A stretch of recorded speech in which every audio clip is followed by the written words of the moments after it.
여러분, 혹시 이런 경험 있으신가요? 겉으로는 따뜻하고 친절해 보였던 사람이 어느 순간 돌변해서 우리를 깊이 상처 주는 경우 말입니다. 말로는 얼마든지 다정할 수 있고 얼굴 표정도 얼마든지 가면을 쓸 수 있습니다. 하지만 손만은 속이지 못합니다. 손은 무의식이 가장 먼저 드러나는 곳이기 때문입니다. 오늘 우리는 바로 이 손끝에서 드러나는 사람의 본성을 깊이 들여다보려고 합니다. 이 이야기를 들으시면 앞으로 사람을 대할 때 조금 더 지혜롭게 판단할 수 있는 눈을 가지게 되실 겁니다. 손은 단순히 물건을 잡거나 글을 쓰는 도구가 아닙니다. 인간의 손은 마음과 연결된 창이라고 할 수 있습니다. 실제로 미국 심리학 연구에 따르면 거짓말을 할 때 가장 먼저 나타나는 변화는 입술이 아니라 손끝이라고 합니다. 무의식적인 움직임이 손톱을 만지작거리거나 손가락을 불안하게 비비는 모습으로 드러난다는 것이지요. 손은 말보다 더 정직한 신호를 보내는 것입니다. 어르신들도 주변에서 보셨을 겁니다.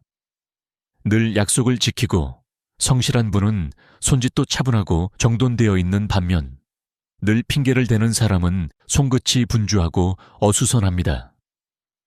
이 작은 차이가 결국 인생 전체의 태도를 드러내는 법입니다. 우선 손톱을 한번 살펴보십시오. 깔끔하고 정돈된 손톱은 자기관리에 충실한 사람의 특징입니다. 물론 외형을 꾸미는 것 자체가 본성을 결정하지는 않습니다. 그러나 늘 세심하게 챙기는 태도는 작은 습관에서 비롯된 것이죠. 반대로 손톱이 지저분하거나 들쭉날쭉하다면 대체로 생활 속에서도 허술하거나 타인의 시선을 크게 신경 쓰지 않는 경우가 많습니다. 저도 젊었을 때 한 동료가 있었습니다. 겉으로는 일 잘하는 것 같았지만 중요한 발표 자리에서도 손톱이 부서지고 더러워 있었습니다. 시간이 지나자 그의 일 처리 역시 대충대충이었고 결국 팀 전체가 곤란을 겪었던 기억이 있습니다. 작은 손톱 하나가 마음의 태도를 보여준다는 것을 그때 뼈저리게 깨달았습니다. 다음으로는 대화 중 손을 만지작거리는 습관입니다. 손가락을 꼬거나 손톱을 뜯고 손을 계속 주무르며 시선을 피하는 사람은 속에 무언가 숨기고 있을 가능성이 큽니다. 불안과 조급함이 손끝으로 흘러나오는 것이지요. 이런 분과는 오래 관계를 맺기가 어렵습니다. 왜냐하면 언젠가는 그 숨겨진 속마음이 드러나기 마련이니까요. 실제로 서울의 한 심리 상담소에서 수십 년간 부부 갈등 사례를 연구한 결과 대화 중 손을 반복적으로 만지작거리는 습관이 있는 사람일수록 배우자와의 신뢰 문제를 더 자주 일으켰다는 보고가 있습니다. 작은 습관 하나가 관계 전체의 안정성에 영향을 미친다는 사실, 무섭지 않습니까? 또 한 가지 중요한 신호는 팔짱을 끼는 행동입니다. 많은 분들이 단순히 편해서 그러는 것 아니냐고 생각하시지만 사실은 마음을 닫고 거리를 두겠다는 무언의 신호일 수 있습니다. 특히 중요한 대화나 협상 자리에서 팔짱을 낀 사람은 이미 마음을 열 생각이 없다는 뜻으로 해석할 수 있습니다. 저도 평생을 살아오며 여러 번 이런 상황을 보았습니다. 항상 팔짱을 끼고 앉아있던 친척 어른 한 분은 결국 가족 간 대화에 잘 참여하지 않았고 혼자만의 세계에 갇혀 살아가셨습니다. 사소한 몸짓 같지만 사람의 태도를 그대로 드러내는 신호임을 알 수 있습니다. 그렇다면 손짓이 지나치게 큰 사람은 어떨까요? 말할 때마다 손을 크게 휘두르고 과장된 제스처를 쓰는 경우가 있습니다. 겉으로는 자신감 있어 보이지만 속으로는 나를 좀 인정해 달라는 불안과 갈증이 숨어 있는 경우가 많습니다. 학계에서도 같은 결론을 내립니다. 과도한 손동작은 허세와 불안의 다른 얼굴이라는 것입니다. 반대로 손짓이 부드럽고 자연스러운 사람은 속이 따뜻하고 여유로운 사람일 가능성이 높습니다. 여러분도 주변에서 경험해 보셨을 겁니다. 말은 크게 하지 않아도 손짓이 담담한 분은 늘 신뢰를 주고 그 사람 옆에 있으면 마음이 편안해집니다.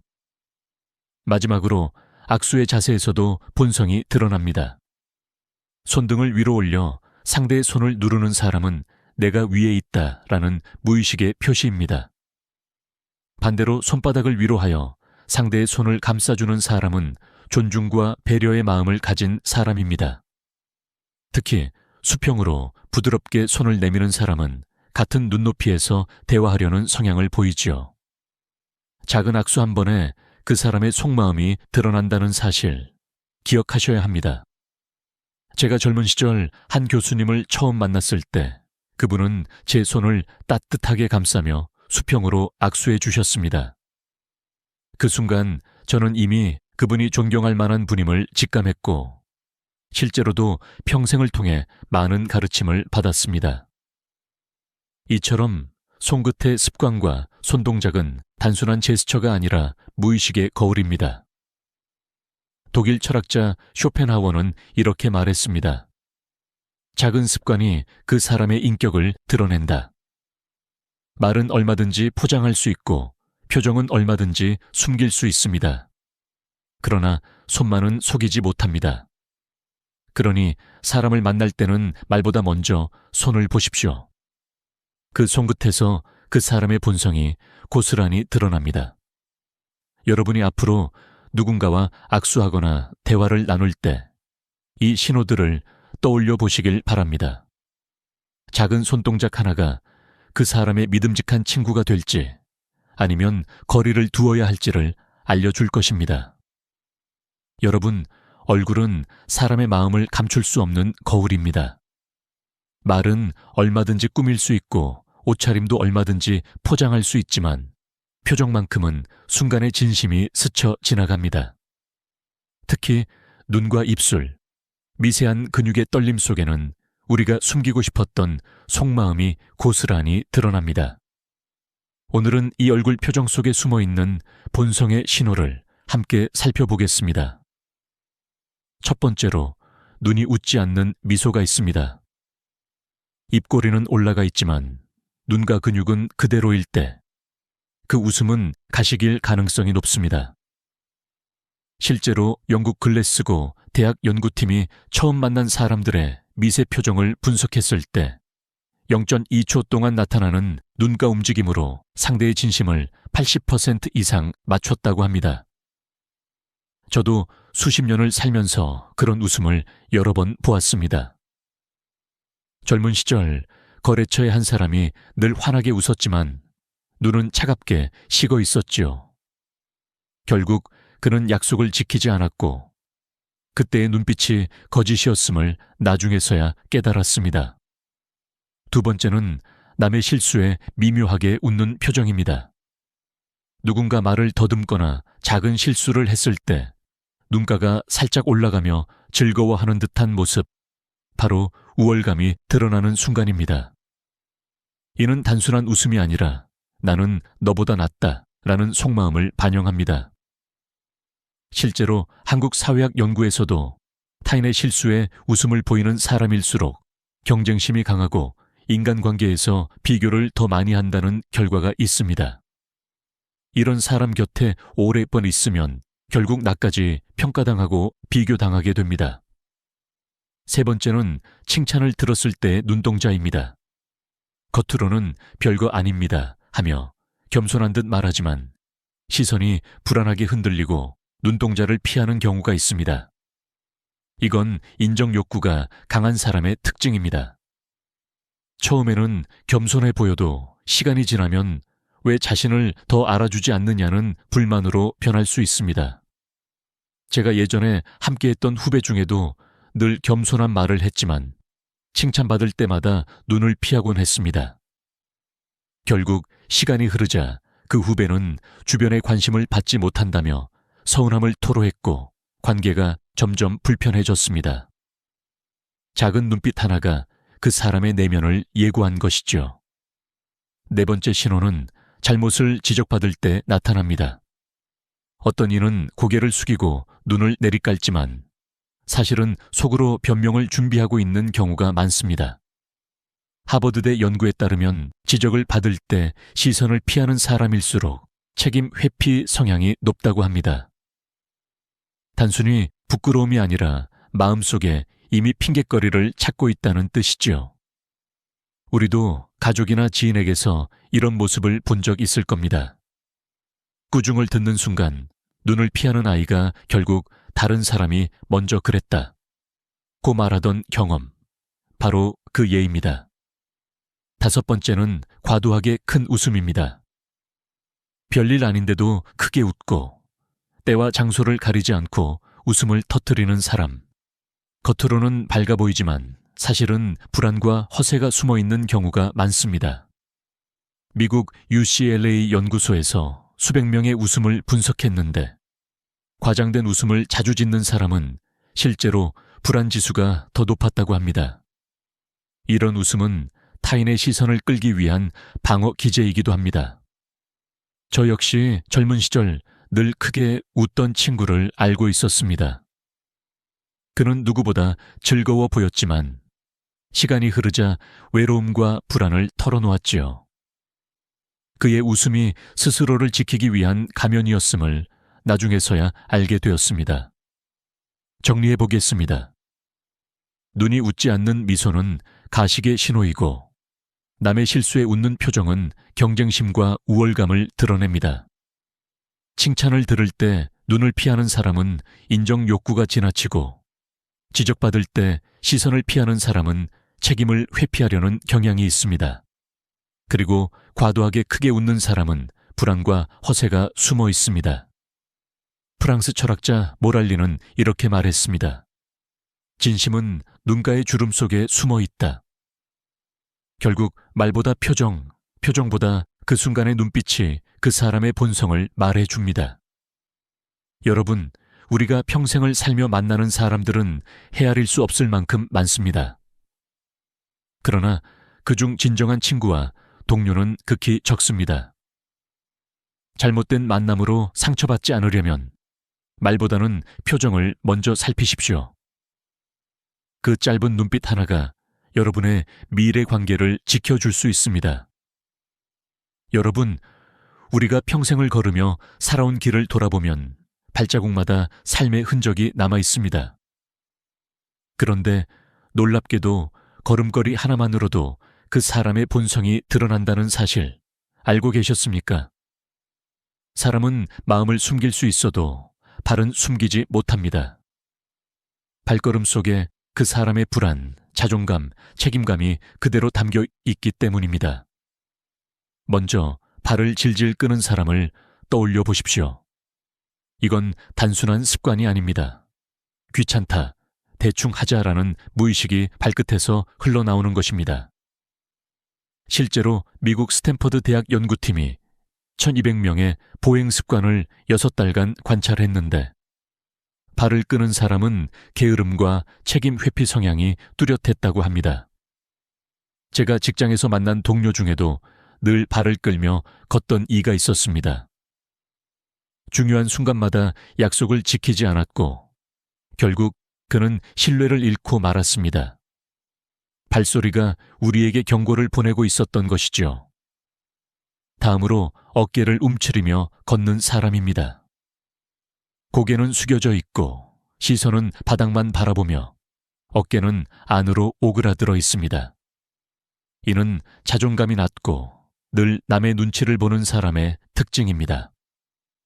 처음엔 겸손해 보일 수 있으나 시간이 지나면 결정 하나 못 내리고 늘 누군가의 지시에만 의존하게 됩니다.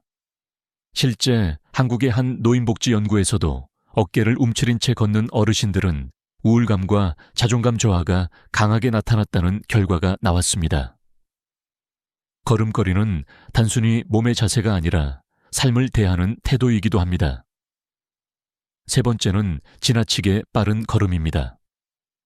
많은 분들이 성격이 급해서 그렇다고 생각하지만 그 이면에는 불안과 조급함이 숨어 있습니다. 무엇이든 빨리 끝내고 싶어 하는 마음이 발걸음에 실리는 것이지요. 저는 예전에 늘 앞장서서 빠르게 걸어가는 상사를 둔 적이 있었습니다. 그는 언제나 서두르며 결과만 중시했고 결국 중요한 과정들을 놓치곤 했습니다. 빠른 걸음은 단순한 습관이 아니라 인생을 어떻게 대하는지를 보여주는 신호였던 것입니다. 네 번째는 보폭이 지나치게 큰 사람입니다. 보폭이 넓으면 자신감이 있어 보일 수 있습니다. 그러나 팔까지 과장되게 흔들며 걷는다면 그것은 나 좀 봐라 라는 과시욕이 숨어 있는 경우가 많습니다. 실제 일본 교토대학의 한 연구에서는 보폭을 과도하게 넓게 걷는 사람일수록 타인의 시선을 더 의식하고 남보다 앞서고 싶어 하는 욕구가 강하다는 결과가 발표되었습니다. 주변에 이런 사람과 오래 있다 보면 결국 피곤해지고 자신도 모르게 경쟁의식에 휘말리게 됩니다. 다섯 번째는 방향 없이 왔다 갔다 걷는 사람입니다. 길을 똑바로 걷지 못하고 좌우로 흔들리거나 갑자기 속도를 바꾸는 경우, 이는 결정장애와 불안이 몸에 배어 있는 신호입니다. 중요한 순간에 말을 바꾸고 상황에 따라 태도가 달라지며 결국 신뢰하기 어렵습니다. 저도 젊었을 때 이런 사람을 가까이 두었다가 큰 상처를 받았습니다. 그는 늘 약속을 바꾸었고 결국 저뿐 아니라 주변 사람들까지 혼란에 빠뜨렸습니다. 이 5가지 신호를 정리해 보겠습니다. 발을 끄는 사람은 책임을 회피하는 성향이 강하고 어깨를 움츠린 사람은 자존감이 낮습니다. 걸음이 지나치게 빠른 사람은 불안과 조급함을 드러내고 보폭이 큰 사람은 과시욕과 허세가 숨어 있습니다. 방향 없이 걷는 사람은 결정장애와 흔들림이 많습니다. 철학자 아리스토텔레스는 이렇게 말했습니다. 발걸음의 방향은 그 사람의 인생 방향이다. 말보다 걸음 하나에 그 사람의 본성이 담겨 있는 법입니다. 여러분, 다음에 누군가와 함께 길을 걸을 때 잠시 주의 깊게 지켜보십시오. 그 발걸음 속에서 말보다 더 많은 이야기가 들려올 것입니다. 우리가 좋은 인연을 맺고 싶다면 상대방의 걸음을 한번 살펴보는 지혜가 필요합니다. 그리고 동시에 나 자신의 걸음 또한 되돌아보아야 합니다. 지금 내 걸음은 어디로 향하고 있는가? 나는 누군가의 신뢰를 얻을 수 있는 걸음을 걷고 있는가? 오늘 이 질문을 마음에 새기시길 바랍니다. 여러분, 사람의 말은 단순한 소통의 도구가 아닙니다. 말 속에는 그 사람의 삶의 태도, 성격, 그리고 무의식적인 본성이 그대로 녹아 있습니다. 옷차림은 꾸밀 수 있고 표정도 연기할 수 있지만 말버릇만큼은 감출 수 없습니다. 왜냐하면 말은 순간순간 무의식에서 튀어나오는 것이기 때문입니다. 오늘은 사람의 말에서 드러나는 5가지 신호를 살펴보겠습니다. 첫째는 자기 자랑이 많은 사람입니다. 대화를 나눌 때마다 나도 그거 해봤어. 예전에 내가 이런 경험이 있었지 하며 이야기를 자기 중심으로 끌고 가는 사람, 이런 경우가 있습니다. 겉으로는 자신감 있어 보이지만 속으로는 인정 욕구와 열등감이 뒤섞여 있는 경우가 많습니다. 하버드 대학 연구에서도 자기 자랑이 잦은 사람일수록 인간관계가 오래 지속되지 않는 경향이 있다는 결과가 나왔습니다. 저 역시 평생을 살며 이런 분들을 여러 번 봤습니다. 처음에는 매력적으로 보였지만 시간이 지날수록 나를 경쟁 상대로 여기며 불편함을 주곤 했습니다. 둘째는 남의 말을 끊는 습관입니다. 대화란 서로 주고받는 공입니다. 그러나 혼자만 움켜쥐고 남의 이야기를 자꾸 끊는 사람은 권위의식이 강하고 자신이 더 우위에 있다고 무의식적으로 드러내는 것입니다. 실제 한국의 한 상담센터 사례를 보면 부부 사이에서도 남편이 아내의 말을 자주 끊을수록 갈등이 심각해졌다고 합니다. 이야기를 끊는 것은 상대의 존중을 거부하는 행위이기 때문이지요. 여러분도 기억해 보십시오. 내 말을 들어주지 않고 자꾸 끼어드는 사람과 깊은 관계를 맺고 싶으셨습니까? 아마도 아니었을 것입니다. 셋째는 지나치게 겸손한 척을 하는 경우입니다. 아유, 제가 뭘요? 아니에요. 저는 별로 한 게 없어요. 라고 말하면서 속으로는 더 많은 칭찬을 바라는 경우입니다. 이른바 겸손을 포장한 자랑이라고 할 수 있습니다. 스탠퍼드 대학 연구팀은 이런 성향을 가진 사람이 관계 속에서 질투와 비교를 키우며 결국 험담으로 이어질 확률이 높다고 밝혔습니다.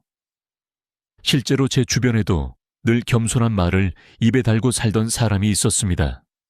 그러나 시간이 지날수록 왜 나를 더 인정해주지 않지? 라며 불만을 드러냈고 결국 관계가 틀어졌습니다.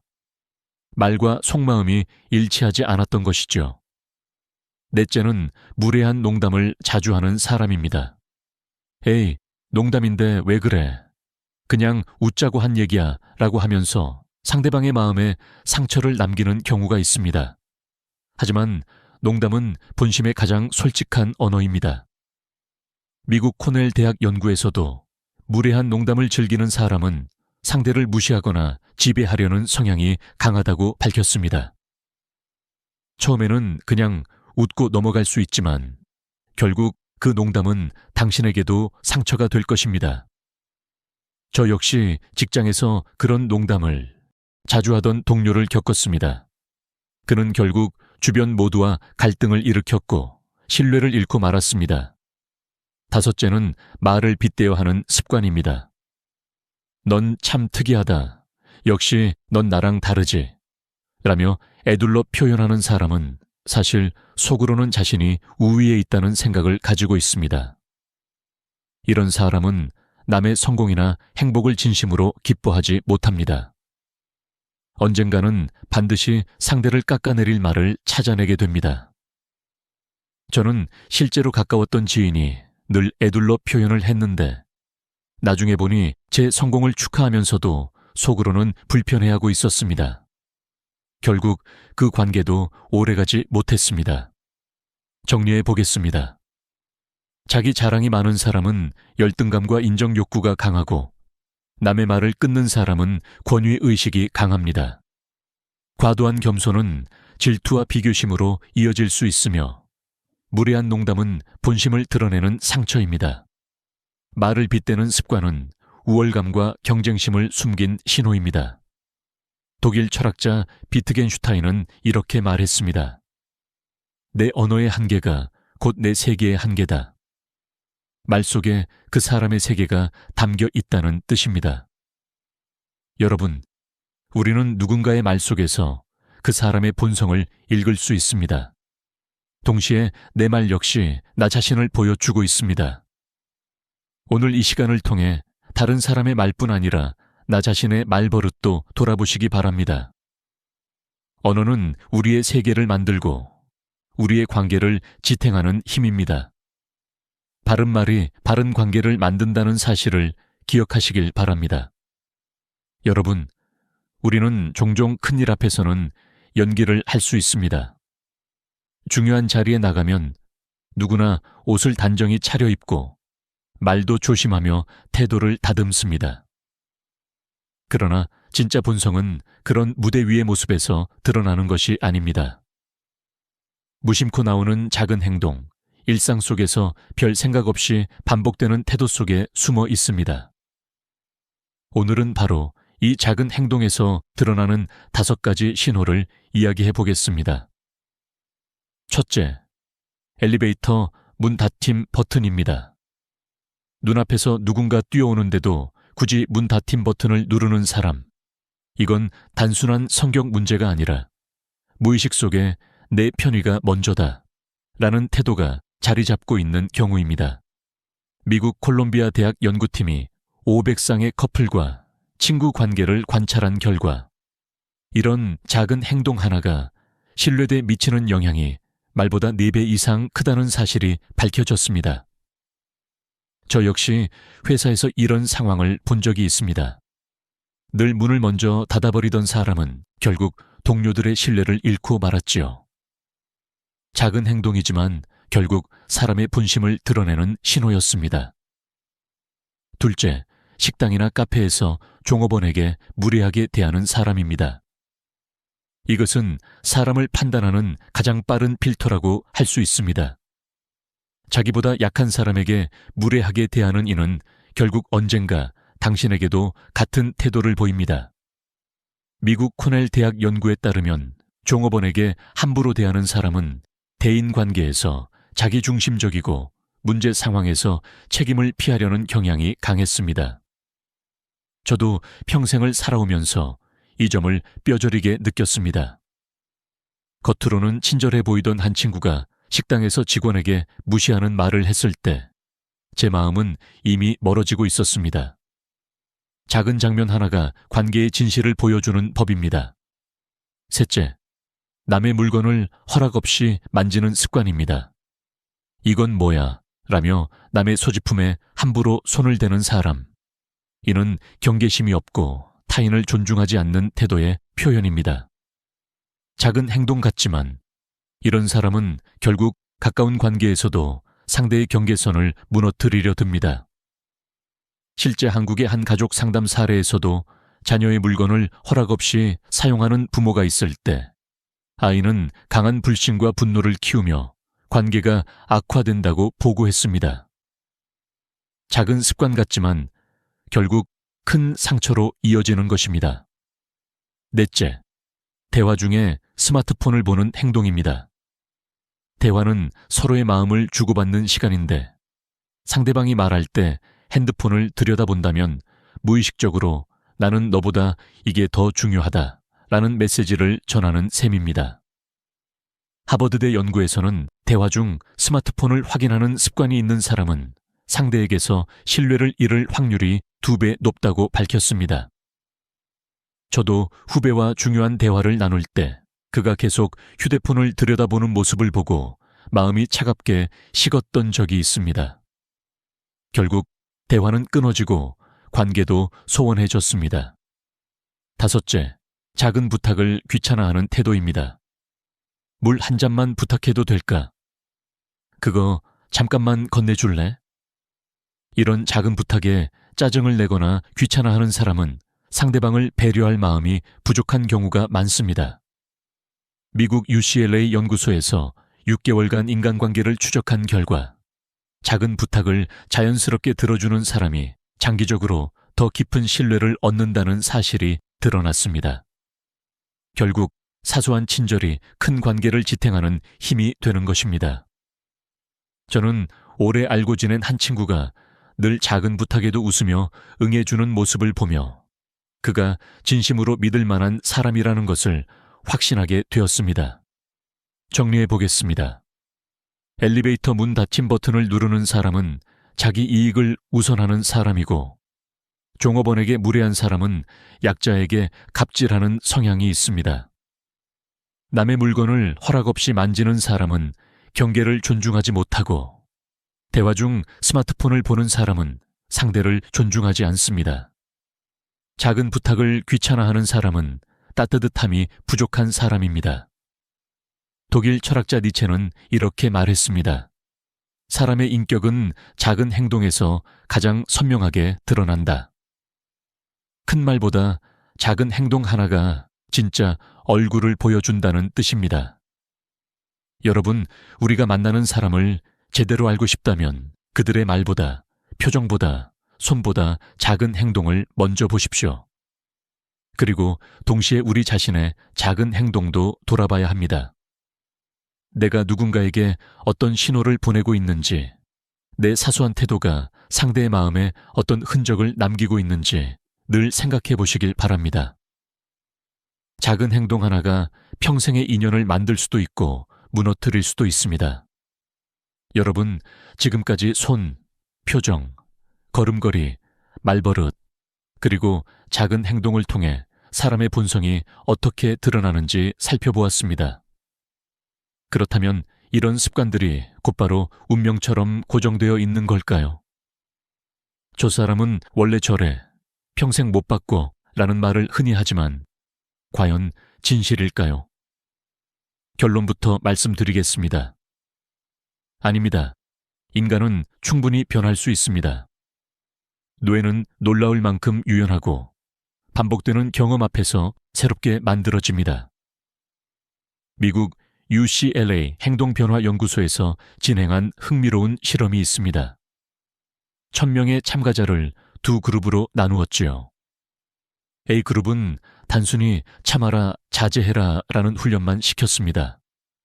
그러나 B그룹에게는 억지로 참으려 하지 말고 내가 이 습관을 또 하고 있다는 걸 스스로 알아차려라. 그리고 그 순간 다른 행동을 시도해보고 기록해라라고 안내했습니다. 3개월 뒤 결과는 충격적이었습니다. A그룹은 14%만이 습관을 바꾸었지만 B그룹은 무려 76%가 성공했습니다. 참는 힘보다 알아차림과 기록이 훨씬 강력하다는 것이지요. 이처럼 본성이라 불리던 것조차 사실은 반복된 습관이 쌓여 굳어진 무의식일 뿐입니다. 우리가 의식적으로 멈추고 다른 행동을 시도하며 기록한다면 새로운 본성을 스스로 만들어갈 수 있습니다. 여기서 중요한 것은 3가지 전략입니다. 첫째, 멈추는 연습입니다. 대화 중 손톱을 뜯으려는 순간, 발걸음이 빨라지는 순간, 남의 말을 끊으려는 순간, 속으로 이렇게 말해 보십시오. 지금 내가 또 이 행동을 하려 한다. 단 3초의 멈춤이 뇌 속 자동 회로를 끊어낸다는 사실이 예일대 연구에서 밝혀졌습니다.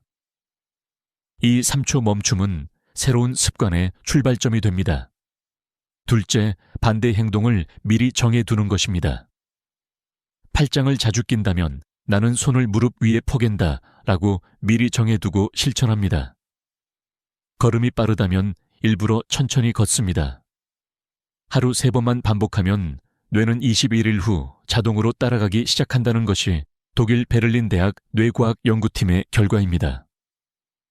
반대 행동은 단순히 억지로 고치는 것이 아니라 새로운 회로를 만드는 일입니다. 셋째, 기록입니다. 오늘 하루 몇 번 멈췄는지, 몇 번 반대 행동을 했는지를 노트에 적어 보십시오. 하버드대 연구에 따르면 기록한 사람과 그렇지 않은 사람의 습관 교정 성공률은 무려 8배나 차이가 났습니다. 기록은 단순한 메모가 아니라 뇌에 이걸 계속하라는 명령을 새기는 행위입니다. 실제로 많은 성공한 사람들이 하루를 마무리하며 반드시 짧게라도 기록을 남긴다고 합니다. 저도 개인적인 경험이 있습니다.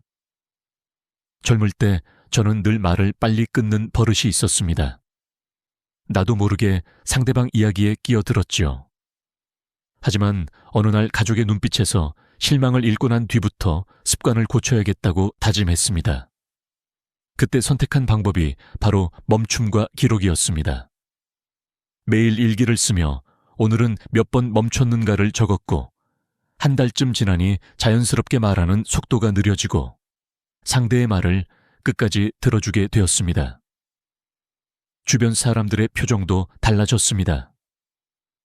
여러분, 본성이란 결국 수십 년간 쌓인 습관의 결과일 뿐입니다.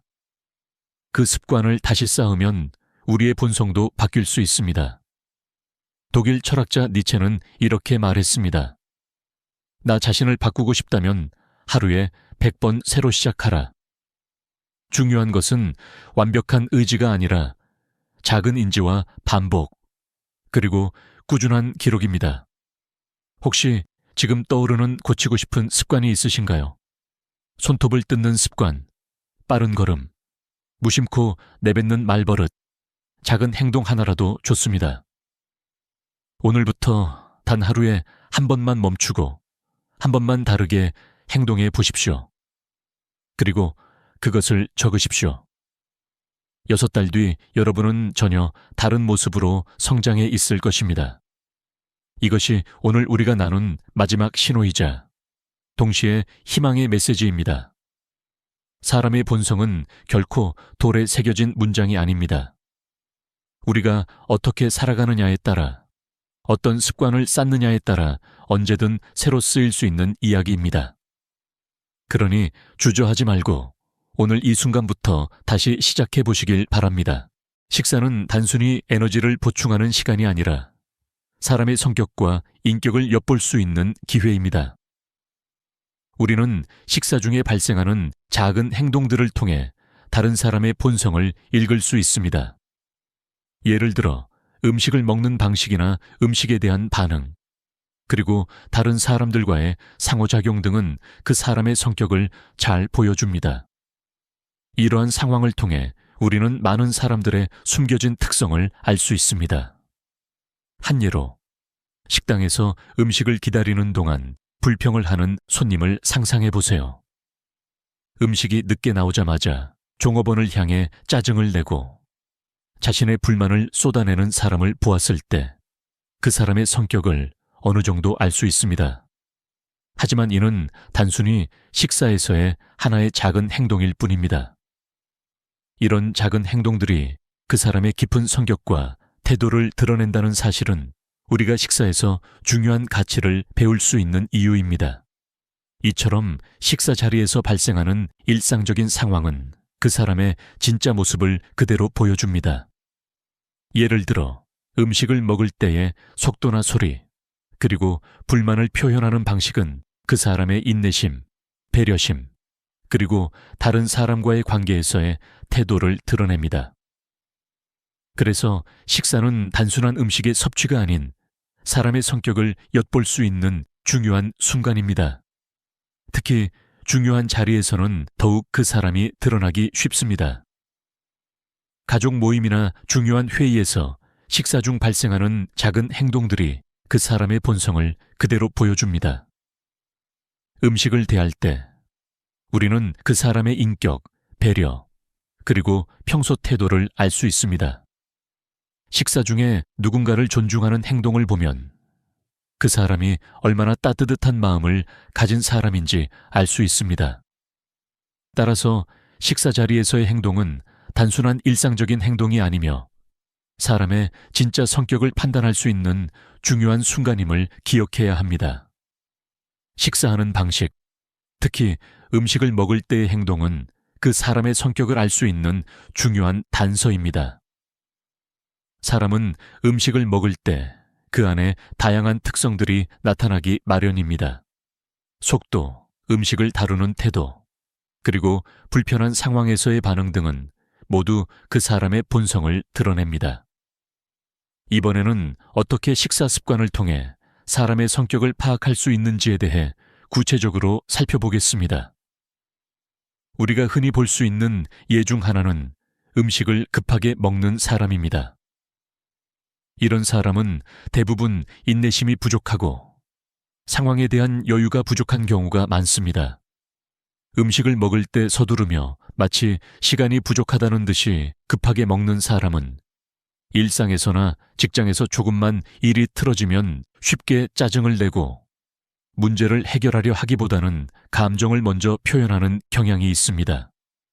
그들은 종종 빠르게 끝내야 한다는 압박감 속에서 살고 있으며 그 압박이 식사 시간에도 그대로 드러납니다.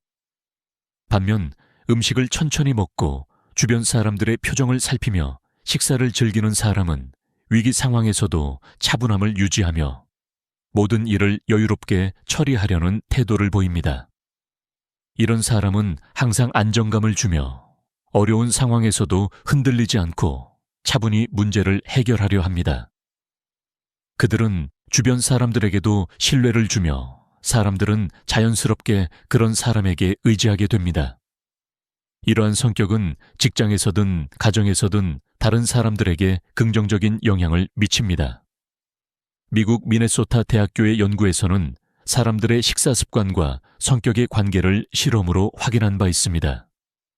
실험에서는 두 그룹의 참가자를 대상으로 식사를 관찰한 결과 급하게 음식을 먹는 그룹은 충동적이고 공격적인 성향이 강한 반면 천천히 음식을 먹고 대화를 나누는 그룹은 감정적으로 안정적이고 공감 능력이 뛰어난 것으로 나타났습니다. 이는 식사 습관이 단순히 음식을 먹는 방식이 아니라 사람의 성격과 인생 태도에 중요한 영향을 미친다는 것을 보여줍니다. 따라서 식사를 할 때 음식을 천천히 먹으며 주변을 살피는 사람은 자기 자신을 잘 다스리는 사람일 가능성이 높습니다. 또한 이런 사람들은 인내심과 배려심이 뛰어나며 자신이 겪는 스트레스에도 잘 대처할 수 있습니다. 이런 사람들과 함께 있으면 자연스럽게 편안함을 느끼게 됩니다. 식사에서의 작은 행동들이 사람의 진짜 성격을 드러낸다는 점에서 우리가 만나는 사람들의 식사 습관을 주의 깊게 살펴보는 것이 중요합니다. 이를 통해 우리는 그 사람이 어떤 성격을 가진 사람인지, 그리고 그 사람이 삶에서 어떤 태도를 취할지 예측할 수 있습니다. 식사 자리는 단순히 음식을 즐기는 시간이 아닙니다. 그것은 사람의 성격과 품격을 엿볼 수 있는 중요한 순간입니다. 특히 우리가 자주 접하는 식당에서의 서비스 직원들과의 상호작용은 사람의 태도와 인격을 드러내는 중요한 지표가 됩니다. 음식이 나오기 전 혹은 음식이 조금 늦어졌을 때의 반응을 통해 우리는 그 사람의 참모습을 볼 수 있습니다. 서비스 직원은 고객을 대하는 중요한 역할을 하며 고객의 태도는 종종 그들이 직원들과 어떻게 상호작용하는지에 달려 있습니다. 예를 들어 음식이 늦어졌을 때 짜증을 내거나 불평을 늘어놓는 사람은 대부분 다른 사람들의 입장을 배려하지 않으며 자신의 불편함을 먼저 드러냅니다. 그런 사람은 사회적 관계에서 쉽게 갈등을 일으키고 인간관계가 유지되기 어렵습니다.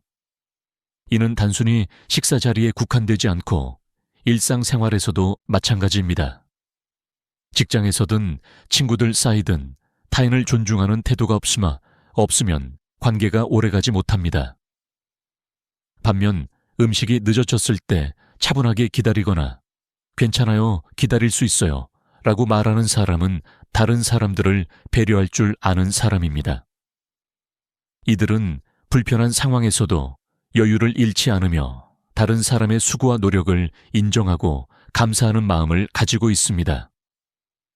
이러한 사람은 주변 사람들에게 긍정적인 영향을 미치며 타인과의 관계를 잘 유지하는 성향을 가집니다. 하버드 대학교의 연구에서도 이와 유사한 결과가 나왔습니다. 실험에서는 참가자들에게 음식이 늦어지거나 서비스에 문제가 생겼을 때 어떻게 반응하는지 관찰했습니다. 결과적으로 불만을 표출하는 사람들보다는 차분하게 기다리며 서비스 직원에게 감사의 말을 건넨 사람들이 더 높은 신뢰와 사회적 지지를 얻었다는 사실이 밝혀졌습니다.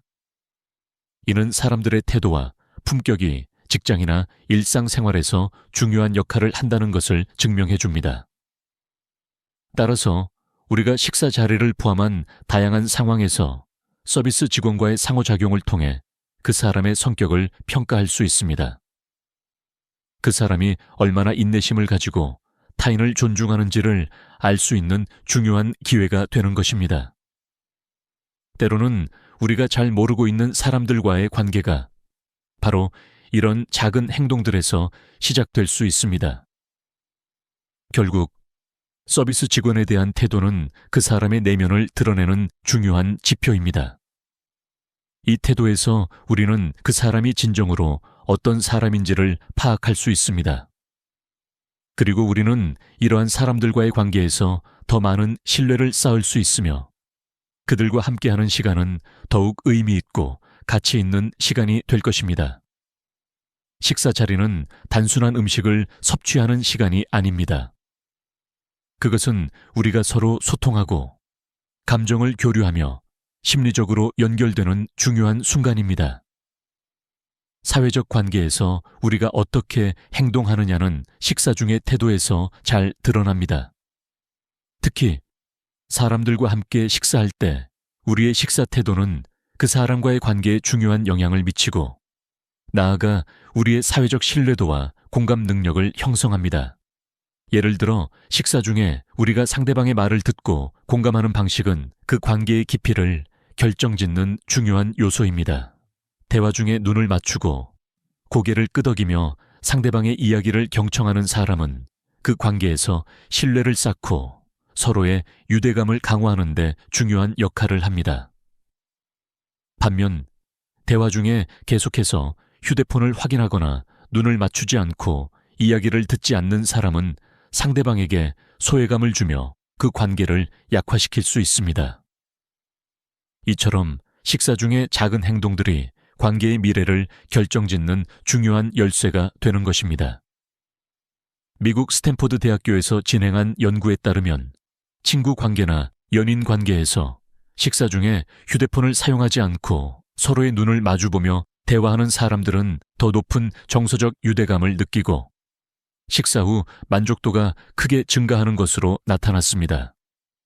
반면 식사 중 자주 휴대폰을 확인하거나 대화를 하지 않는 사람들은 상대방에게 무시당했다고 느끼며 그 후의 관계에서 연락 빈도가 줄어드는 경향을 보였습니다. 이는 식사 중의 태도와 행동이 관계에 미치는 영향을 잘 보여주는 예시입니다. 이러한 행동은 단지 개인적인 관계에만 국한되지 않습니다. 직장에서의 협업이나 팀워크에도 큰 영향을 미칩니다. 예를 들어 팀원들이 식사 중에 서로의 이야기를 경청하고 존중하는 태도를 보이면 그 팀은 자연스럽게 더 협력적이고 유기적인 관계를 유지할 수 있습니다. 반대로 식사 중에 서로 무관심하게 행동하거나 대화에 참여하지 않으면 팀 내의 신뢰가 약해지고 협력적인 분위기가 형성되기 어렵습니다. 식사는 단순히 음식을 나누는 시간이 아니라 사람들과의 관계를 강화하는 중요한 사회적 장입니다. 이 시간을 어떻게 보내느냐에 따라 우리의 관계가 더욱 깊어지거나 약해질 수 있습니다. 따라서 식사 중에는 작은 행동 하나하나가 그 사람의 성격과 그 관계의 질을 결정짓는 중요한 요소임을 기억해야 합니다. 더 나아가 사회적 관계에서 중요한 것은 바로 타인을 존중하는 태도입니다. 우리가 상대방을 배려하고 존중하는 모습을 보일 때 그 사람은 자신도 모르게 우리에게 더 많은 신뢰를 보이고 관계는 자연스럽게 깊어집니다. 이러한 태도는 직장에서든 개인적인 관계에서든 항상 긍정적인 영향을 미치며 우리는 이를 통해 더 나은 인간관계를 형성할 수 있습니다. 결국 식사에서의 행동은 단순한 음식을 먹는 시간이 아니라 우리가 사람들과 어떻게 관계를 맺고 그 관계를 어떻게 키워나갈지에 대한 중요한 교훈을 제공합니다. 식사 중의 작은 행동들이 우리를 다른 사람들과 더욱 가까운 관계로 이끌어가며 사회적 신뢰와 공감을 쌓아가는데 중요한 역할을 한다는 사실을 잊지 말아야 합니다. 사람의 품격은 특히 자기보다 약한 사람을 대하는 태도에서 가장 잘 드러납니다. 우리가 종종 간과할 수 있는 부분이지만 다른 사람의 약자나 우리가 쉽게 무시할 수 있는 사람들 앞에서의 태도는 그 사람의 진정한 성격을 가장 잘 보여줍니다. 식사 자리에서 우리는 종종 서비스 직원이나 다른 손님들, 심지어는 자신의 가족 앞에서도 그 사람의 품격을 확인할 수 있습니다. 그가 누구와 함께 있는지, 그리고 그 사람을 어떻게 대하는지에 따라 그 사람의 인격이 드러나기 때문입니다. 이 부분에서 중요한 것은 자신보다 사회적 지위가 낮거나 직위가 낮은 사람에게 어떻게 대하는지에 따라 그 사람의 진짜 모습이 나타난다는 점입니다. 예를 들어 식당에서 음식을 준비하는 종업원이나 서비스를 제공하는 직원들에 대한 태도는 그 사람의 인격을 드러내는 중요한 요소입니다. 우리가 서비스를 받는 사람들에게 얼마나 존중과 배려를 하는지에 따라 그 사람의 내면이 드러나는 것입니다. 하버드 대학교의 실험에서도 이를 입증할 수 있습니다. 연구팀은 참가자들에게 서로 다른 지위의 사람들과 함께 식사를 하게 했습니다. 높은 지위의 사람 앞에서는 대부분의 참가자들이 예의 바르게 행동하고 존중하는 태도를 보였습니다. 그러나 지위가 낮은 사람 앞에서는 불만을 드러내거나 무시하는 태도를 보인 사람들이 많았습니다. 이러한 결과는 우리가 사회적 지위나 권력이 있는 사람 앞에서는 겸손해지고 예의 바르지만 약자나 지위가 낮은 사람 앞에서는 그 태도가 바뀌는 경향이 있다는 것을 시사합니다. 이런 태도는 단지 식사 자리에서만 나타나는 것이 아닙니다. 일상적인 생활에서도 우리가 만나는 사람들의 성격을 평가할 때 그들이 어떻게 약자를 대하는지 혹은 자신보다 격이 낮은 사람들에게 어떻게 행동하는지에 따라 그 사람의 진짜 성격을 알 수 있습니다. 약자 앞에서 존중을 잃지 않는 사람은 그 어떤 상황에서도 사람들 사이에서 존경을 받을 가능성이 높습니다. 반면 약자 앞에서 무시하거나 불쾌한 태도를 보이는 사람은 그들의 품격이 낮아 보일 수 있습니다. 여기서 중요한 점은 약자를 대하는 태도가 그 사람의 품격을 결정짓는다는 것입니다. 철학자 칸트는 약자 앞에서 존중을 잃는 자는 스스로 인생의 격을 잃는다고 말했습니다. 이는 단지 철학적 논의에 그치지 않고 우리 삶에서도 중요한 교훈을 줍니다. 다른 사람을 존중하고 배려하는 태도는 결국 우리 자신을 더욱 높은 품격을 가진 사람으로 만들어줍니다. 약자 앞에서의 존중은 단순히 외적인 행동이 아니라 내적인 태도와 가치관을 바탕으로 한 실천입니다. 따라서 우리가 사람들을 대할 때 그 사람이 힘이 없거나 지위가 낮다고 해서 그들에게 무시하거나 불쾌한 태도를 보이지 말아야 합니다. 오히려 그들과의 관계에서 존중을 잃지 않고 그들에게 감사를 표하는 태도를 가지는 것이 중요합니다. 이 태도가 쌓이면 우리는 주위 사람들에게 긍정적인 영향을 미치며 더 나아가 우리 자신의 인격을 고양시킬 수 있습니다. 결국 약자 앞에서의 태도는 그 사람의 인격을 평가할 수 있는 중요한 기준입니다. 우리는 약자에게 어떤 태도를 보이느냐에 따라 자신의 품격을 스스로 결정짓는 것입니다. 사람을 대하는 태도에서 가장 중요한 점은 바로 배려입니다. 배려하는 사람은 언제나 존경을 받으며 그 사람의 삶은 더 따뜻하고 더 많은 사람들의 신뢰를 얻게 됩니다. 식사 자리에서 우리는 그 사람의 성격과 인간관계를 알 수 있는 중요한 단서를 얻을 수 있습니다. 우리가 식사하면서 자연스럽게 드러나는 태도들은 우리 삶에 중요한 교훈을 제공합니다. 이 부분에서는 식사 중 나타나는 행동들을 통해 우리가 배울 수 있는 중요한 인생의 교훈들을 다루겠습니다. 이 교훈들은 단지 사회적 관계뿐만 아니라 개인적인 삶에도 큰 영향을 미칩니다. 첫 번째 교훈은 바로 인내입니다. 식사 자리에서 음식이 늦어지거나 음식이 입맛에 맞지 않으면 사람들은 다양한 반응을 보입니다. 어떤 사람은 차분하게 기다리며 그 상황을 여유롭게 받아들이고 또 다른 사람은 불평과 불만을 토로합니다. 그러나 인내심을 갖고 기다리는 사람은 결국 더 좋은 결과를 얻습니다. 인내는 우리 삶에서 중요한 덕목이며 급하게 결과를 얻으려고 하는 태도보다는 차분하게 기다리는 것이 더 큰 성취를 이끌어낸다는 교훈을 줍니다. 특히 직장에서나 인생의 중요한 결정을 내릴 때 인내심을 가지고 기다리는 것이 더 나은 결정을 할 수 있게 만듭니다. 두 번째 교훈은 배려입니다. 다른 사람을 배려하는 태도는 모든 인간관계에서 매우 중요한 역할을 합니다. 식사 중에 음식을 나누고 음식을 덜어주는 행동, 혹은 다른 사람의 기분을 살피는 행동은 그 사람의 성격을 잘 보여줍니다. 배려하는 사람은 상대방의 감정을 이해하고 그들의 입장을 고려하는 사람입니다. 이런 사람은 항상 긍정적인 에너지를 전파하며 관계를 강화하는 데 중요한 역할을 합니다. 또한 배려하는 태도는 직장 내 협업에서도 중요한 역할을 합니다.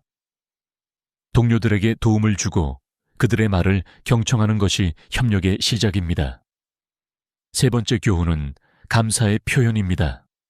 식사 후에 잘 먹었습니다 라는 간단한 말을 전하는 것만으로도 사람들 간의 관계가 더욱 돈독해질 수 있습니다.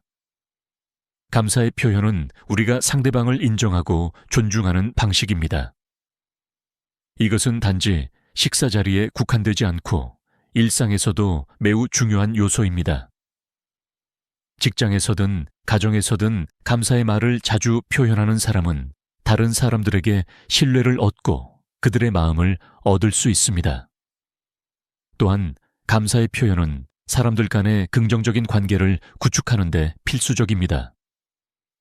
작은 감사의 말 한마디가 큰 변화를 일으킬 수 있습니다. 네 번째 교훈은 진정성입니다. 우리가 식사 중에 보여주는 진정성은 우리의 인격을 가장 잘 나타냅니다.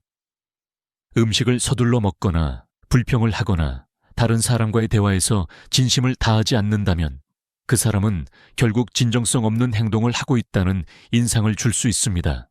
반대로 음식을 즐기며 주변 사람들과 진지하게 대화하고 진심으로 감사를 표현하는 사람은 그 자체로 진정성을 보여줍니다. 진정성을 가진 사람은 결국 더 많은 사람들에게 신뢰를 받으며 관계에서 더 많은 긍정적인 영향을 미칩니다. 마지막으로 긍정적인 태도입니다. 식사 중에 불편한 상황이 생기면 대부분의 사람들은 그것을 불평으로 이어갑니다.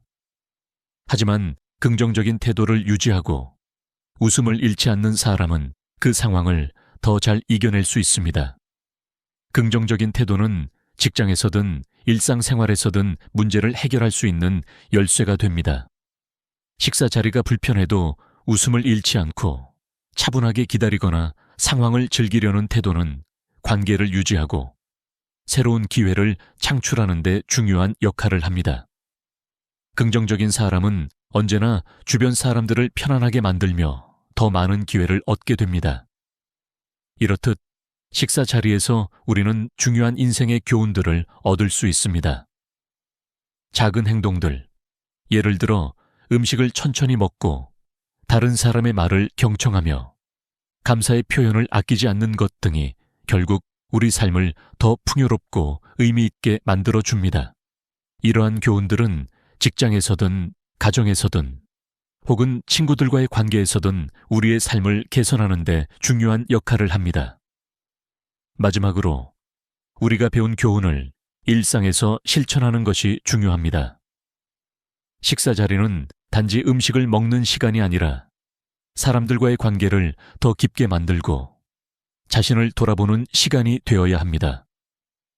이러한 교훈을 일상에 적용하면서 우리는 더욱 풍요롭고 의미 있는 삶을 살아갈 수 있습니다. 식사 자리에서 우리가 보이는 태도는 단순한 행동이 아니라 우리의 삶 전체에 큰 영향을 미치는 중요한 요소입니다. 앞서 언급했던 교훈들이 단지 일시적인 상황에 국한되는 것이 아니라 우리의 일상적인 삶과 사회적 관계에 깊은 영향을 미친다는 점을 강조하고 싶습니다. 이 마지막 부분에서는 우리가 식사 자리에서 배운 교훈들이 어떻게 우리의 인생을 변화시킬 수 있는지, 그리고 그 교훈을 어떻게 일상생활에 적용할 수 있을지에 대해 살펴보겠습니다. 먼저 우리가 식사 자리에서 경험하는 태도와 행동들이 우리 삶의 다른 부분에 어떻게 영향을 미치는지를 돌아볼 필요가 있습니다. 인내심을 가지고 다른 사람을 배려하며 감사의 말을 아끼지 않는 태도는 우리를 더 좋은 사람으로 만들어줍니다. 이는 단지 식사 자리에서만 중요한 것이 아니라 우리가 속한 모든 사회적 관계에서도 중요한 역할을 합니다. 직장 내에서는 이러한 태도가 동료들과의 협력을 강화하고 가족 간에는 더 깊은 유대감을 형성하며 친구들 사이에서는 더욱 믿을 수 있는 관계를 만들어줍니다.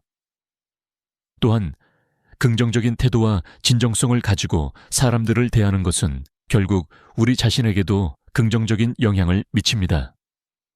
우리가 진정성 있게 행동하고 긍정적인 에너지를 발산할 때 다른 사람들도 자연스럽게 우리에게 끌리고 우리의 삶에 더 많은 기회와 가능성이 열리게 됩니다. 이런 태도는 우리가 관계를 유지하는 데 중요한 기반이 됩니다. 긍정적인 태도는 사람들 간의 신뢰를 쌓을 수 있게 해주며 사람들에게 좋은 인상을 남기고 새로운 인연을 만들어가는데 중요한 역할을 합니다. 더 나아가 식사 자리에서 우리가 배운 교훈들을 일상생활에 적용하는 방법에 대해서도 생각해 볼 필요가 있습니다. 예를 들어 직장에서 동료와의 식사 자리에서 불평이 아닌 감사의 말을 전하거나 주어진 상황에 대해 긍정적인 반응을 보이는 것은 직장에서의 관계를 개선하는 데 도움이 됩니다. 또한 가족들과 함께하는 식사 시간에 서로를 존중하고 배려하는 마음을 가지는 것만으로도 가정의 분위기를 더욱 따뜻하고 화목하게 만들 수 있습니다. 이 모든 것들은 결국 우리가 어떻게 사람들을 대하느냐에 달려 있습니다.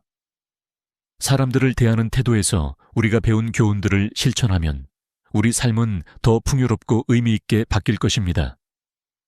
식사 자리에서의 작은 행동 하나하나가 우리의 성격을 결정짓고 그 성격은 다시 우리의 관계와 삶에 영향을 미치게 됩니다. 결론적으로 식사 자리에서의 행동은 단순한 먹는 행위가 아닙니다. 그것은 우리가 타인과 관계를 맺고 우리 자신의 품격을 만들어가는 중요한 과정입니다. 우리가 식사 중에 어떻게 행동하느냐에 따라 우리의 인생에서 중요한 결정을 내리는 데 있어 큰 영향을 미칠 수 있습니다. 인내, 배려, 감사, 진정성, 긍정적인 태도 등 식사 자리에서 배운 교훈들은 우리가 사회적 관계에서 더 성공적이고 행복한 삶을 살 수 있게 도와줍니다. 따라서 식사 자리에서 배우는 작은 교훈들을 일상에서 실천하며 우리는 더 나은 사람으로 성장하고 더 많은 사람들과 깊은 관계를 맺을 수 있습니다. 이런 태도가 쌓여 결국 우리 삶을 더 풍요롭고 의미 있게 만들어 줄 것입니다. 이 영상을 시청해 주신 여러분도 오늘부터는 식사 자리에서의 작은 행동이 얼마나 큰 영향을 미칠 수 있는지를 마음에 새기고 실천해 보시기 바랍니다. 작은 배려가 큰 변화를 만들어냅니다. 이 교훈을 삶에 적용하면서 여러분의 인간관계와 삶의 질이 한층 더 향상될 것입니다. 마지막으로 이 영상이 여러분에게 도움이 되었기를 바랍니다. 여러분의 경험과 생각을 댓글로 나눠주세요. 또한 구독과 좋아요를 눌러주시면 앞으로도 더 많은 유익한 콘텐츠를 제공할 수 있습니다. 여러분의 소중한 연결이 저에게 큰 힘이 됩니다. 감사합니다. 우리 모두는 인생을 살아가면서 오랜 시간 함께 해온 사람들과의 관계에 큰 가치를 두죠. 그 사람들과 나눈 수많은 추억들이 있기 때문에 그 관계는 어떤 때는 너무나 소중하게 느껴집니다. 특히 우리가 나이가 들면서 그 관계는 더 깊고 중요한 의미를 지니게 됩니다. 그런데 그런 오랜 관계가 가끔은 상처를 주기도 합니다. 오늘 이야기할 주인공은 평생을 가족을 위해 헌신하며 살아온 한 여성입니다. 그녀는 자식들을 위해 많은 것을 희생했고 그 대가로 자식들이 자신을 돌봐주기를 바랬습니다. 그런 그녀의 가장 큰 자랑은 바로 자식들이었습니다. 그런데 어느 날 40년 된 친구와의 대화에서 모든 것이 뒤집히게 됩니다. 이 친구는 그녀의 자식들과 그녀의 삶을 끊임없이 비교하면서 그녀에게 상처를 주기 시작했습니다. 우리 애들은 참 효자야. 매달 용돈도 주고 집도 사준다더라. 너는 왜 그 정도도 못 받냐? 그런 말들을 듣고 난 후 주인공은 마음속에서 큰 충격을 받습니다.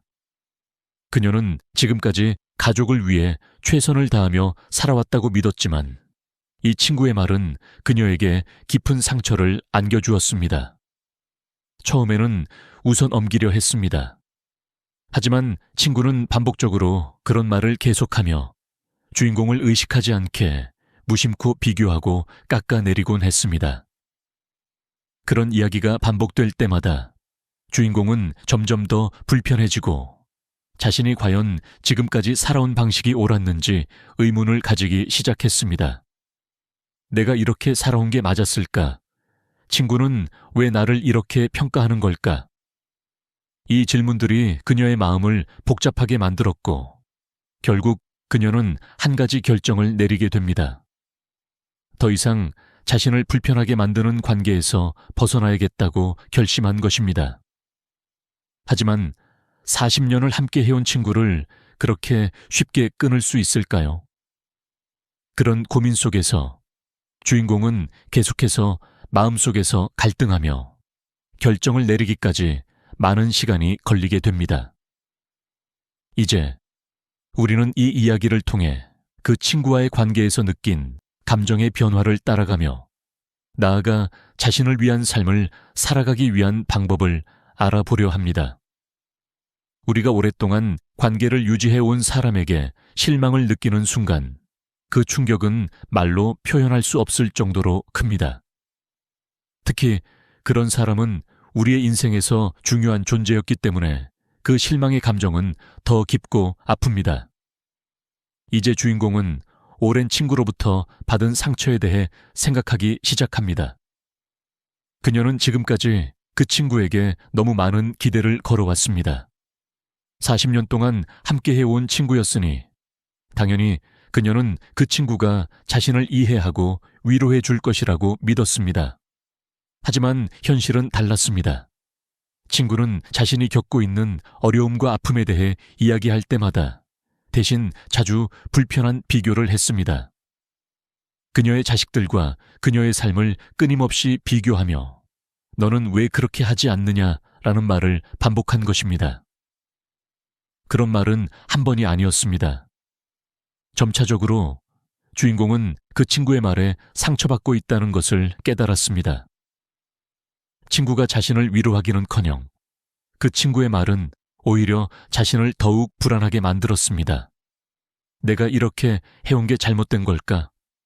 내가 그동안 너무 내 자식들에게만 신경을 썼던 건 아닐까? 그녀는 점점 자신을 돌아보며 그동안의 삶에 대해 깊이 생각하게 되었습니다. 이제 주인공은 현실을 마주해야 했습니다. 그동안 자신은 가족과 자식들에게 헌신해왔고 그 대가로 사랑과 배려를 받기를 바랐습니다. 그러나 현실은 다르게 돌아갔습니다. 자식들은 자주 연락을 하지 않고 용돈을 줄 거라는 기대도 허황된 꿈처럼 느껴졌습니다. 그저 엄마, 요즘 바쁘니까 자주 연락하지 마세요 라는 말뿐이었습니다. 그렇게 친구는 그녀에게 계속해서 그녀의 삶을 평가하고 비교하며 결국 친구라는 관계는 더 이상 그녀에게 위로가 되지 않았습니다. 이 상황에서 주인공은 깊은 고민에 빠지게 됩니다. 이 친구와 계속 관계를 유지하는 것이 맞을까? 그런 질문을 스스로에게 던지며 그녀는 점차 자신을 돌아보고 이 관계가 가져다 준 상처에 대해 생각하기 시작했습니다. 결국 그녀는 큰 결정을 내리게 됩니다. 더 이상 불편한 관계에서 벗어나기로 한 것입니다. 이 결정을 내리는 과정은 쉽지 않았습니다. 40년 동안 쌓인 우정과 추억이 한순간에 사라지는 듯한 느낌이 들었습니다. 하지만 그녀는 결국 자신을 더 이상 괴롭히지 않기로 결심합니다. 이 순간이 그녀의 인생을 바꾸는 중요한 전환점이 된 것입니다. 40년을 함께한 친구와의 관계에서 상처를 받은 후 주인공은 이제 자신의 삶을 되돌아보며 큰 결정을 내리기로 합니다. 그동안 그녀는 모두를 위해 살았고 가족과 자식들을 위한 삶에 전념해 왔습니다. 그런데 이 모든 것이 결국 자신을 위한 삶이 아닌 다른 사람을 위한 삶이었다는 것을 깨달은 것입니다. 내가 이렇게 살아온 게 맞았을까? 이 질문은 점차 그녀의 마음을 계속해서 갉아먹었습니다. 주인공은 이제 더 이상 남들에게 맞추는 삶을 살지 않겠다고 결심합니다. 그렇다고 해서 그녀가 자식들에게 사랑을 주지 않겠다는 뜻은 아닙니다. 하지만 그녀는 이제 자신의 감정과 욕구도 소중하게 여길 필요가 있다는 사실을 깨닫기 시작한 것입니다. 자신을 돌보는 일이 얼마나 중요한지 깨달은 주인공은 자신이 그동안 너무 많이 희생했다는 생각이 들었습니다. 그녀는 이제 더 이상 그 누구에게도 자신을 희생하지 않겠다고 결심합니다. 과거에 가족을 위해, 친구를 위해, 남을 위해 살았던 그녀는 이제 자기 자신을 위한 삶을 살기로 마음먹었습니다. 이런 깨달음을 얻기까지 주인공은 많은 시간이 걸렸습니다. 그동안의 삶을 돌아보며 그녀는 왜 그렇게 살았을까라는 자문을 계속해서 하게 되었습니다. 그녀가 가족을 위해서만 살았던 이유는 자신이 그들을 사랑했기 때문입니다. 하지만 그 사랑이 이제는 지나치게 자신을 억누르고 결국 그녀를 괴롭히고 있다는 사실을 알게 된 것입니다. 이 깨달음은 그녀에게 큰 충격이었지만 동시에 큰 해방감을 주기도 했습니다. 이제 주인공은 더 이상 자신을 억누르지 않겠다고 결심합니다. 그녀는 자신이 원하는 삶을 살기로 했습니다. 나이를 먹으면서 이제는 그녀 자신도 존중받을 자격이 있다고 느끼게 된 것입니다. 그리고 이 과정에서 주인공은 자신이 그동안 너무 많이 기대고 또 자신에게 너무 많은 책임을 지우고 있었다는 사실을 알게 되었습니다. 이 깨달음은 그녀에게 중요한 전환점을 맞이하게 해주었습니다. 그녀는 이제 자식들이나 친구들의 기대에 맞추는 삶을 넘어서서 자신이 진정으로 원하는 것을 찾아 나가기 시작합니다.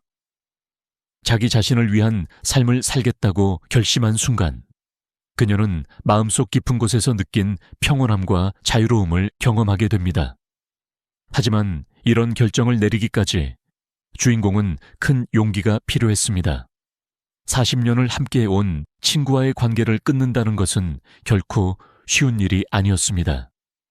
그동안의 추억과 이야기가 한순간에 사라지는 것 같은 기분이 들었을 것입니다. 그러나 주인공은 더 이상 그런 관계에 얽매이지 않기로 결심했습니다. 그녀는 이제 자신의 삶을 살아갈 준비가 되었기 때문입니다. 주인공이 40년 된 친구와의 관계에서 상처를 받고 자신을 위한 삶을 살기로 결심한 이후 그녀의 삶에는 큰 변화가 일어나기 시작합니다. 이제 그녀는 더 이상 누구의 기대에 맞추거나 남들의 시선에 맞춰 살지 않겠다고 다짐했습니다. 하지만 그렇게 살기로 결심하는 것이 쉽지 않다는 것을 주인공은 잘 알고 있었습니다. 자신을 위한 삶을 살겠다고 결심한 후 첫 번째로 주인공이 한 일은 바로 자기 자신을 돌보기 시작하는 것입니다. 그동안 너무나 많은 시간과 에너지를 다른 사람들을 위해 쏟았던 그녀는 이제는 자신에게 집중하기로 결심했습니다. 그녀는 일상 속에서 작은 변화들을 시도하기 시작합니다. 매일 아침 마음을 가라앉히고 자신의 생각을 정리하는 시간을 가지며 이전에는 느끼지 못했던 자유로움을 경험하게 됩니다. 자신에게 시간을 내는 것, 자신이 원하는 것을 추구하는 것, 그것이 얼마나 중요한 일인지를 깨닫게 된 것입니다. 주인공은 더 이상 남들이 원하는 대로 살지 않기로 결심했습니다. 그녀는 자신이 좋아하는 일을 하고 작은 취미를 즐기며 삶의 즐거움을 찾기 시작합니다. 예를 들어 그녀는 오랫동안 미뤄왔던 독서를 다시 시작하고 주말마다 가벼운 산책을 하며 자연과 함께 시간을 보내기로 했습니다. 이런 작은 변화들이 그녀에게 큰 기쁨을 주었고 그녀는 점차 자신의 삶을 즐기기 시작했습니다. 하지만 여전히 한 가지 큰 걸림돌이 남아 있었습니다. 그것은 바로 오랜 친구와의 관계를 완전히 끊어야 한다는 사실이었습니다. 40년이라는 시간이 쌓인 관계를 쉽게 끊는 것은 매우 어려운 일이었습니다. 주인공은 여전히 그 친구와의 추억과 좋은 시간들을 떠올리며 마음속에서 그 관계를 어떻게 정리할지에 대해 고민했습니다. 어느 날 그 친구에게서 연락이 왔습니다. 너 요즘 좀 달라졌어. 왜 연락도 잘 안 하고 갑자기 이렇게 멀어진 거야? 이 말에 주인공은 한참을 고민했습니다. 그동안 자신이 너무 많은 것을 참아왔고 이제는 그 모든 불편함에서 벗어나기로 결심했기 때문에 더 이상 그 친구에게 의존할 필요가 없다는 사실을 깨달았습니다. 그 친구와의 관계를 완전히 끊는 것은 쉽지 않았지만 주인공은 자신에게 중요한 것은 이제 자유로움이라고 느꼈습니다. 더 이상 상처를 주는 관계에 얽매여 있을 필요가 없다는 것을 알게 되었습니다. 그래서 그녀는 그 친구에게 차분히 말했습니다. 우리가 이렇게 계속 만나는 게 서로에게 좋지 않은 것 같아. 나는 내 삶을 살아가고 싶어. 그리고 그 말을 끝으로 그녀는 그 친구와의 관계를 정리했습니다.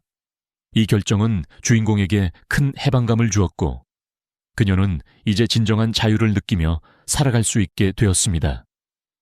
더 이상 상처를 주는 사람들과의 관계에 얽매이지 않고 자신이 원하는 대로 살아갈 수 있다는 것을 알게 되었습니다. 친구와의 관계를 정리하고 나서 주인공은 이제 진정으로 자신이 원하는 삶을 살기 시작합니다. 하지만 그 변화의 과정에서 그녀는 또 다른 중요한 깨달음을 얻었습니다.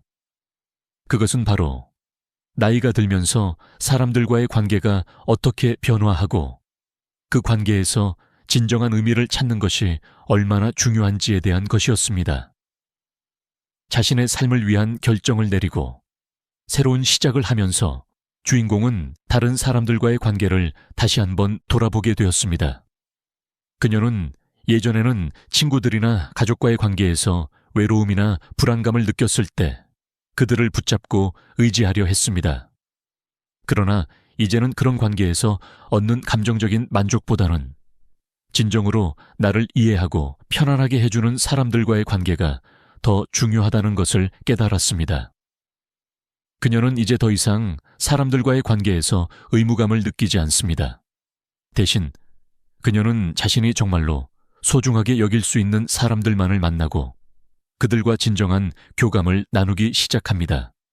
이전에는 무리하게 관계를 이어가려고 했던 사람들, 그저 외로움을 피하기 위해서 유지했던 관계들이 이제는 더 이상 그녀의 삶에 필요하지 않다는 것을 알게 된 것입니다. 주인공은 어느 날 동네에서 우연히 만난 옛 친구와 대화를 나누게 됩니다. 그 친구는 밝은 표정으로 "너 요즘 어떻게 지내?" 라고 물어봅니다. 이 대화는 주인공에게 새로운 느낌을 주었습니다. 그동안 자신의 감정을 나누기 어려웠던 많은 사람들과 달리 이 친구는 그녀에게 부담을 주지 않았고 그저 자연스럽게 이야기를 나누었습니다. 주인공은 그 순간 진정으로 편안한 관계란 이런 것이구나 라는 생각을 하게 됩니다. 그날 이후로 주인공은 더 이상 사람들이 자신에게 기대는 관계를 유지하려 하지 않게 됩니다. 오히려 그녀는 자신의 삶을 더욱 즐기기 위해 새로운 사람들과의 만남을 시도하기 시작했습니다. 동네 작은 독서 모임이나 사진을 찍으면서 SNS를 통해 사람들과 소통하기도 했습니다. 그런 활동들을 통해 그녀는 새로운 사람들과의 관계를 맺으며 그 관계들이 점차적으로 그녀의 삶에 기쁨을 더해주고 있다는 사실을 깨닫게 되었습니다. 진정한 인간관계는 의무감이 아니라 서로가 자연스럽게 편안하게 교감할 수 있는 관계에서 시작된다는 것을 알게 된 것입니다. 이전에는 관계를 이어가기 위해 많은 에너지를 쏟았지만 이제는 자신이 편안하게 지낼 수 있는 사람들과만 함께하며 그들에게 소중한 가치를 나누고 있습니다. 그리고 그녀는 이러한 새로운 관계들이 그녀의 삶에 활력을 불어넣어 주고 있다는 사실에 감사하게 생각합니다. 또한 주인공은 이러한 변화의 과정에서 자신에게 더 많은 시간을 할애하고 나이가 들어도 여전히 새로운 취미와 관심사를 찾아 나갈 수 있다는 희망을 가지게 되었습니다. 예전에는 가족과 친구들을 위해 살았지만 이제는 자신을 위해 그리고 자신이 좋아하는 것을 하며 삶을 채워가고 있습니다. 그녀는 더 이상 그저 누군가에게 기대지 않고 스스로 만족을 찾아가는 방법을 배우게 되었습니다. 주인공은 이제 나이가 들어가면서 사람들과의 관계에서 무엇이 중요한지, 그리고 자신이 진정으로 원하는 삶이 무엇인지를 깨닫게 되었습니다. 그녀는 더 이상 외부의 기대나 다른 사람의 시선에 맞추는 삶을 살지 않겠다고 결심한 이후 점차적으로 자신의 삶을 적극적으로 재조정하기 시작했습니다. 그리고 그녀는 깨달았습니다. 진정한 행복은 외부에서 얻는 것이 아니라 자기 자신을 이해하고 자신이 원하는 것을 따르며 살아갈 때 얻어진다는 것을. 이 모든 변화는 주인공에게 중요한 교훈을 안겨주었습니다. 바로 자신을 위한 삶. 이야말로 나이가 들수록 가장 중요한 가치라는 것이었습니다. 가족을 위해 살고 친구를 위해 살고 때로는 타인의 기대에 맞추기 위해 살아온 그녀는 결국 그 삶에서 자신을 잃어버리고 있다는 사실을 알게 되었습니다.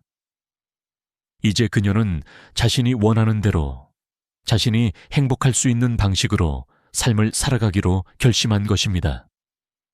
그녀는 자주 혼자 시간을 보내면서 자신이 좋아하는 활동을 찾아가고 있습니다. 예를 들어 주말마다 자주 산책을 하거나 새로운 책을 읽으며 평온한 시간을 보냅니다. 그리고 이런 작은 변화들이 그녀에게 큰 만족을 가져다 주었으며 그녀는 매일매일 점차적으로 더 나은 자신을 만나고 있다는 기쁨을 느끼고 있습니다. 또한 주인공은 건강을 관리하는 데에도 많은 신경을 쓰기 시작했습니다. 나이가 들어감에 따라 건강이 가장 중요한 자산이라는 것을 깨달았기 때문입니다. 그녀는 정기적인 운동을 시작했고 식습관도 건강하게 바꾸었습니다. 그녀는 이제 몸과 마음이 모두 건강한 삶을 살 수 있도록 노력하고 있습니다. 그녀의 변화는 단순히 외적인 것뿐만 아니라 내적인 변화도 함께 일어나고 있습니다. 그리고 주인공은 자신에게 중요한 3가지 요소가 있다는 것을 깨달았습니다. 첫째, 경제적 자립입니다. 그녀는 경제적인 안정이 있으면 다른 사람에게 의존하지 않고 자유롭게 살 수 있다는 것을 알게 되었습니다. 둘째, 건강입니다. 건강이 없다면 아무리 돈이 많고 좋은 관계를 맺어도 의미가 없다는 것을 깨달았습니다. 마지막으로 3번째는 자신을 위한 시간을 갖는 것입니다. 그녀는 이제 자기 자신을 돌보는 것이 가장 중요한 일임을 절실히 느끼고 있습니다. 이러한 깨달음은 그녀의 삶을 더욱 풍요롭고 만족스럽게 만들어 주었습니다. 이전에는 외부의 시선과 다른 사람들의 기대에 맞추려고 했던 그녀가 이제는 자신만의 길을 걸어가며 진정으로 행복한 삶을 살아가고 있습니다. 그녀는 이제 타인의 평가를 신경 쓰지 않고 자신이 원하는 삶을 살아가기로 마음먹었습니다. 이제 주인공은 다른 사람들에게도 이러한 삶의 교훈을 전하고 싶어 합니다. 그녀는 더 이상 외로움이나 불안감을 느끼지 않습니다. 대신 자신의 삶을 잘 살아가는 법을 배우고 그것을 통해 자신이 행복할 수 있다는 것을 깨달았기 때문입니다. 그녀는 이 경험을 바탕으로 다른 사람들도 자기 자신을 돌보고 행복을 추구하는 삶을 살 수 있도록 응원하고 있습니다. 주인공은 이제 완전히 변화된 삶을 살고 있습니다. 더 이상 과거의 부담감에 얽매이지 않고 자기 자신을 위한 시간을 가지며 삶을 살아가고 있습니다. 그녀는 지난날의 자신을 돌아보며 이제는 진정으로 나 자신을 위한 삶을 살고 있다는 확신을 가지고 있습니다. 그동안 자신을 희생하고 남을 위해 살아온 시간이 있었지만 이제 그 시간이 그녀에게 무엇을 가져다 주었는지를 명확히 알게 되었습니다. 결국 자신을 위한 삶이 가장 중요하다는 사실을 깨달은 것입니다. 그녀는 혼자서도 충분히 행복할 수 있다는 믿음을 갖게 되었습니다. 물론 주변의 사람들과 관계를 맺고 사랑을 주고받는 것도 중요하지만 무엇보다 중요한 것은 자기 자신을 이해하고 존중하는 것이었습니다. 그녀는 이제 과거에 누구나 갖고 싶어 했던 외로움과 불안감을 이겨내고 혼자서도 당당하게 살아갈 수 있는 자신감을 얻었습니다. 내가 정말 원하는 삶은 무엇일까? 이 질문에 대한 답을 찾은 그녀는 더 이상 남의 기대나 타인의 평가에 맞추지 않고 자신만의 길을 가기로 결심했습니다. 그동안 쌓였던 감정과 갈등들을 정리하고 이제는 완전한 자유를 느끼며 살고 있습니다. 그리고 그 자유는 그녀에게 많은 기회를 열어주었고 그녀는 그 기회를 통해 새로운 것들을 배우고 경험하며 더 풍요로운 삶을 살고 있습니다. 주인공은 또한 건강과 경제적 자립을 중시하며 자신을 더욱 돌보는 방법을 배웠습니다. 건강한 삶을 위해 규칙적인 운동을 시작했고 정신적인 안정을 위해 매일 명상이나 독서를 즐깁니다. 또한 경제적인 독립을 위해 꾸준히 자산 관리를 하며 불필요한 소비를 줄이고 자신만의 재정적인 자유를 추구하고 있습니다. 그녀는 이제 모든 결정을 스스로 내리며 자신의 삶을 주도하는 법을 배웠습니다. 과거에 살았던 방식과는 다른 더 행복하고 만족스러운 삶을 살아가는 그녀의 모습은 매우 인상적입니다. 그녀는 이제 주변 사람들에게도 이런 삶의 방식을 전파하고 싶어 하며 자신과 같은 삶을 살아갈 수 있도록 격려하고 있습니다. 결국 그녀는 진정으로 자신을 위한 삶을 살기로 결심했기 때문에 다른 사람들에게도 그 방법을 알려주고 모두가 자신을 존중하고 행복을 추구할 수 있는 삶을 살도록 돕고 싶어 합니다. 그녀는 더 이상 과거의 갈등과 상처에 얽매이지 않고 자신의 길을 걸어가며 행복을 추구하는 법을 깨달았습니다. 마지막으로 이 이야기를 통해 얻을 수 있는 교훈은 바로 자기 자신을 위한 삶을 살아라는 것입니다. 나이가 들수록 우리는 더 이상 타인의 기대에 맞추며 살지 않아도 된다는 사실을 깨닫게 됩니다. 우리가 살고 있는 시간은 한정되어 있고 그 시간을 어떻게 쓸지는 결국 우리의 선택에 달려 있습니다. 자기 자신을 위한 삶을 살 때 우리는 진정한 행복을 찾을 수 있습니다. 따라서 여러분도 이 이야기를 기억하고 자신을 돌보며 더 나은 삶을 살아가기를 바랍니다. 우리가 무엇을 원하고 어떤 삶을 살고 싶은지 스스로에게 질문을 던져보세요. 그리고 그 답을 찾았을 때 그 답을 따르는 용기를 가지세요. 우리 모두는 혼자서도 충분히 행복할 수 있습니다.